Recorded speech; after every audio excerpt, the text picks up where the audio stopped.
ultimately the fundamentals are backing Bitcoin because the whole network's becoming decentralized and stronger. So yeah, the dump before the pump is this happens a lot in markets. It's like the buyers that bought that push price up were obviously they were very new and they were very prone to the FUD, no matter how bullshit it was. It's utter bullshit, but they bought it, And I even noticed, remember Michael Saylor and Frank, what's his last name? There was a debate that they did on gold versus Bitcoin, and he fudded. Michael Saylor won that debate clearly on all points from logic and fundamentals, and yet Frank attacked Bitcoin on there's no way the authorities will allow Bitcoin to prosper. And I noticed that the FUD actually worked. The price dropped after that debate, and I think that a lot of these new buyers were, you get an easy 2 to 3, even 4x over a number of months.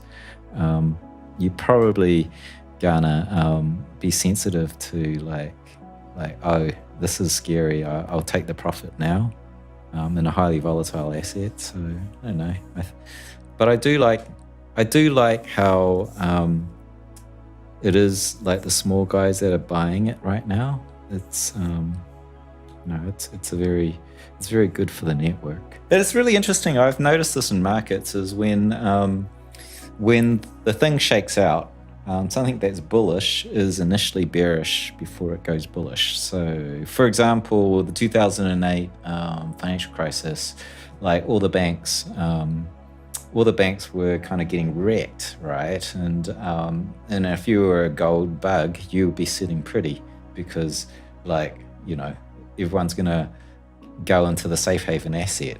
But of course, gold sold off like crazy. You got wrecked if you were holding gold because, these kind of more urgent impacts happen where everyone sells to US dollars, deleverages, and everything crashes. And then the thing sort of recovers. And of course, gold went on to, like a 4-year bull run. And we saw that with COVID, right?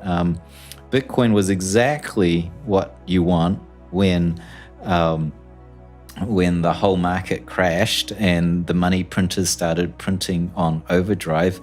You wanted an inflation hedge, but Bitcoin halved also, right? Because everyone was at peak fear. And the same thing now with, China miners, everyone's selling off. But ultimately, the fundamentals are backing Bitcoin because the whole network's becoming decentralized and stronger. So, yeah, the dump before the pump is this happens a lot in markets. It'd be a weird ass bear market because we're not seeing the normal bear market metrics. Like, people are coming in. We've got new users at near all-time high. The user growth is near all-time high on the network. We've got all the little guys coming in to buy and stack. People that have holdings of less than 1 Bitcoin are buying Bitcoin furiously. No one's selling. The whales are sideways. The people with 100 Bitcoins are upwards. Those are the dolphins and sharks. They're sideways. Anyone less than 100 Bitcoins, they're stacking.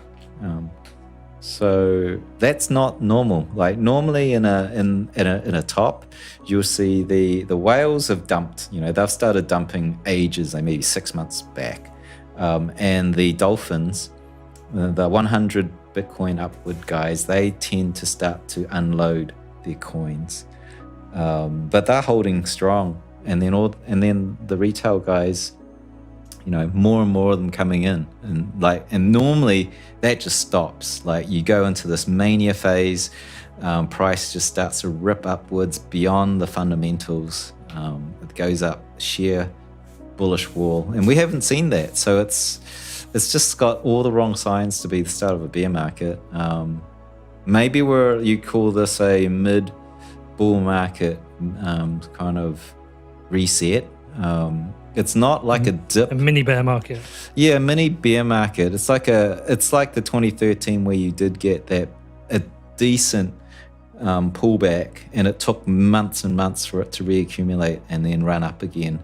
It looks more like that on the price domain, but structurally it looks like it looks like COVID.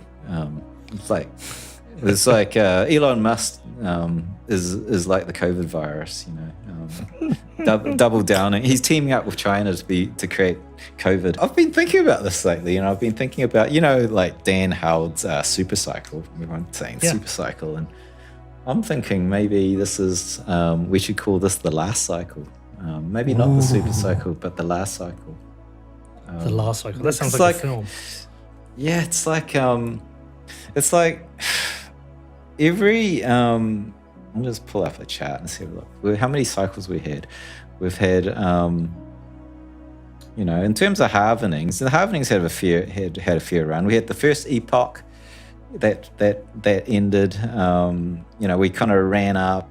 We did the second epoch was the 2013 bull market. Third epoch was the 2017 bull market. We're in the fourth epoch now, right?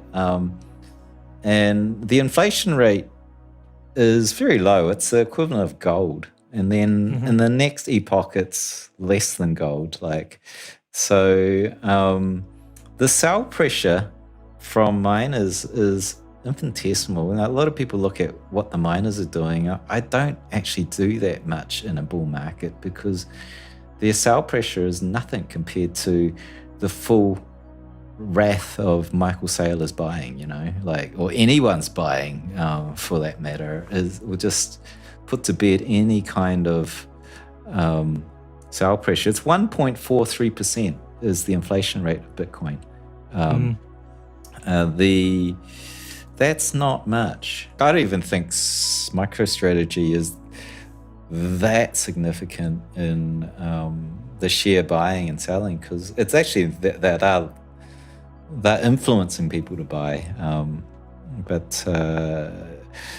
just looking at the inflation rate. It's 1.43, and that's because the hash rate's dropped, so we're mining at a slower rate right now, which is doing wonders for the stock to flow. But this is going to drop to less than 0.75% of inflation. That sell pressure is minuscule. Already we're in an epoch where the sell pressure coming off exchanges, and I don't mean this people selling on exchanges. I mean the exchanges. I mean Binance. I mean Coinbase. The revenues that they take when they convert that to cash to pay their expenses and salaries and their shareholders, that sell pressure is more than on miners. So we're in dynamics where the buying and selling is of the market is starting to look like it's making the inflation rate from the mining the lesser significant thing. And so I think that's going to have a decent impact on these normal cycles we see where we get this bullish impulse. I think that it's starting to get weak, and you'll see narratives, you'll see fundamentals of nation states doing their thing, and corporate treasury, all these macro kind of impacts will start to shape the price chart more. And in a way, we could see these normal cycles where we love to imprint on Bitcoin start to go a little bit drunkard, and I think we'll wind in a random walk, what will look like a random walk upwards, but without the cyclical sort of peaks that we've normally seen. And already I'm looking at this long-term price chart, and since the 2017 peak, this bull market's all over the place. The price chart is not smooth. It's not anything like the prior cycles.